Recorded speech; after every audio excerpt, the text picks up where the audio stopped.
नमस्कार दोस्तों, आज की वीडियो में मैं आप लोगों के साथ डिस्कस करने वाला हूँ 2 10 मार्कर के क्वेश्चन आपके एग्ज़ाम में पूछे जा सकते हैं कि जो बार काउंसिल ऑफ इंडिया होती है या जो स्टेट बार काउंसिल होती है, इनके क्या राइट्स होते हैं, क्या इनके पास पावर होती है। दूसरा कि प्रैक्टिस किसे बोलते हैं। जब हम एडवोकेसी की बात बोलते हैं ना, बोलते हैं प्रैक्टिस में है, तो प्रैक्टिस का मतलब क्या होता है। सबसे पहले बात कर लेते हैं बार काउंसिल ऑफ इंडिया की, इनके पास क्या पावर है, क्या एडवोकेट एक्ट में इनके पास पावर दी गई है। तो सेक्शन 7 की बात करते हैं तो वो देता है बार काउंसिल ऑफ इंडिया को कुछ पावर।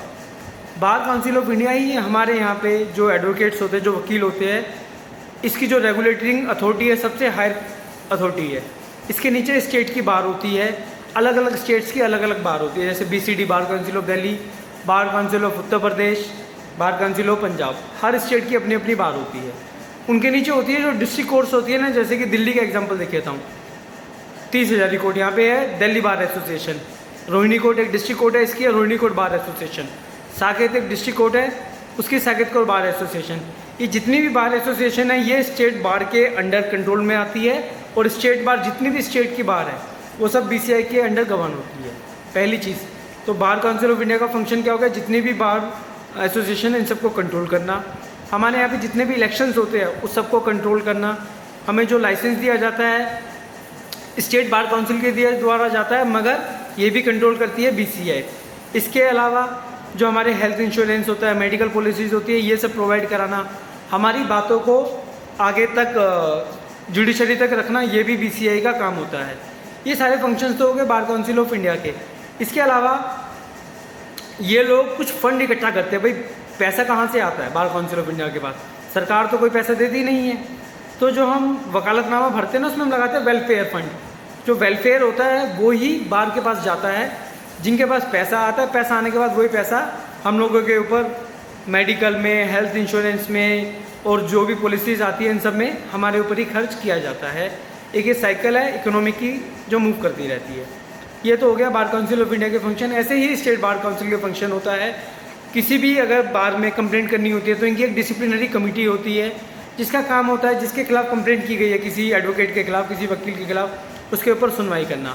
इसमें मैं आपको बता देता हूँ सेक्शन 35, सेक्शन 36 जो बात करता है कि अगर आपको किसी एडवोकेट के अगेंस्ट कंप्लेंट करनी है तो सेक्शन 35 में आप जाओगे स्टेट बार काउंसिल में, सेक्शन 36 में जाओगे BCI में। और कभी भी जो भी कंप्लेंट दी जाती है स्टेट बार काउंसिल में, उनको 1 साल के अंदर उस कंप्लेंट को डिस्पोज ऑफ करना होता है। अगर ऐसा नहीं कर पाते हैं तो वो complaint automatically bar council of India के पास चली जाती है।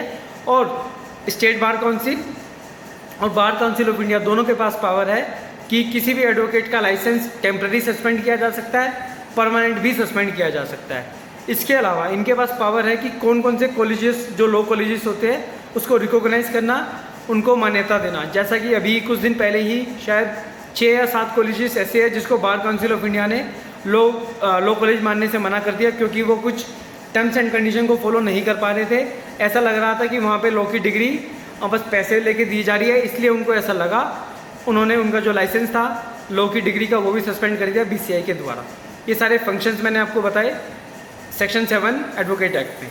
हमारा जो दूसरा 10 मार्कर में क्वेश्चन हो रहा सकता है 10 मार्कर में, जो बात करता है एडवोकेसी की। भाई मैंने आपको इसे पुरानी वीडियोस में बताया कंटेम्प्ट क्या होता है, क्या पावर है हाई कोर्ट और सुप्रीम कोर्ट के पास, लाइसेंस सस्पेंड करने की पावर किसके पास है। तो मुझे एक बात बताओ भाई, लाइसेंस सस्पेंड करने का मतलब होता है कि आप कोर्ट में प्लीडिंग नहीं कर सकते, ठीक है। तो क्या एक प्रैक्टिस करने का मतलब कोर्ट में जाके ही प्लीडिंग करना होता है या इसके अलावा कुछ नहीं होता? एक एडवोकेट के क्या क्या काम होते हैं? लीगल कंसल्टेशन देना, ड्राफ्टिंग करना, ये एक एडवोकेट के कुछ फंक्शंस हैं। इसके अलावा प्लीड करना, ये भी प्रैक्टिस का एक पार्ट है। अगर हाई कोर्ट के द्वारा मेरे ऊपर कुछ रेस्ट्रिक्शंस लगाई गई कि भाई आप कोर्ट में नहीं जाओगे, अगर मैं किसी केस में कंटेम्प्ट मुझे गिल्टी पाया गया, जब तक मैं उस कंटेम्प्ट का पर्च नहीं कर देता माफ़ी मांग के, तो तब तक मैं अपीयर नहीं हो सकता किसी भी सबऑर्डिनेट कोर्ट में या हाई कोर्ट में। ये हाई कोर्ट के पास पावर है कंटेम्प्ट कोर्ट एक्ट में, मगर मैं प्रैक्टिस नहीं कर सकता। इसका मतलब ये नहीं है कि मैं वहाँ जाके प्लीड नहीं कर सकता। मैं प्लीड नहीं करूँगा मगर ड्राफ्टिंग कर सकता हूँ, मैं लीगल एडवाइस दे सकता हूँ लोगों को, इससे भी मैं अर्न कर सकता हूँ। तो इसको हाई कोर्ट और सुप्रीम कोर्ट सस्पेंड नहीं कर सकते, मगर जो बार होती है BCI या आपकी बार काउंसिल जो होती है स्टेट की, उनके पास पावर है कि इस चीज़ के ऊपर भी वो रिस्ट्रिक्शंस लगा सकते हैं और मेरा लाइसेंस सस्पेंड किया जा सकता है कि मैं लीगली ऑथोराइज नहीं हूँ किसी को लीगल कंसल्टेशन देने के लिए, क्योंकि अब मैं एडवोकेट की कैटेगरी में नहीं आ रहा। अगर मेरा लाइसेंस परमानेंट डिसमिस कर दिया गया है तो, परमानेंट सस्पेंड कर दिया गया है तो। ये कुछ चीज़ें थी जो आपको 10-10 नंबर में हेल्प कर सकती है एग्ज़ाम में। उम्मीद करता हूँ कि आप लोगों को समझ आया होगा। मिलते हैं किसी नेक्स्ट वीडियो में, और शायद वो लास्ट वीडियो होगी इस एथिक्स के ऊपर, और आई थिंक 6ठी या 7वीं वीडियो होगी। आप 7 वीडियो देख के आपके एग्ज़ाम में जो 60 मार्क्स है आप पेपर पूरा का पूरा पेपर अटैम्प्ट कर सकते हो।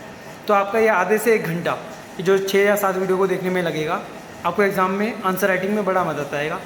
बाकी आपकी मर्ज़ी है, जैसा आपको ठीक लगे। और वीडियो पसंद आई हो, लगी हो कुछ इंटरेस्टिंग है, कुछ सीखने को मिला, तो लाइक और शेयर करके जाना। धन्यवाद।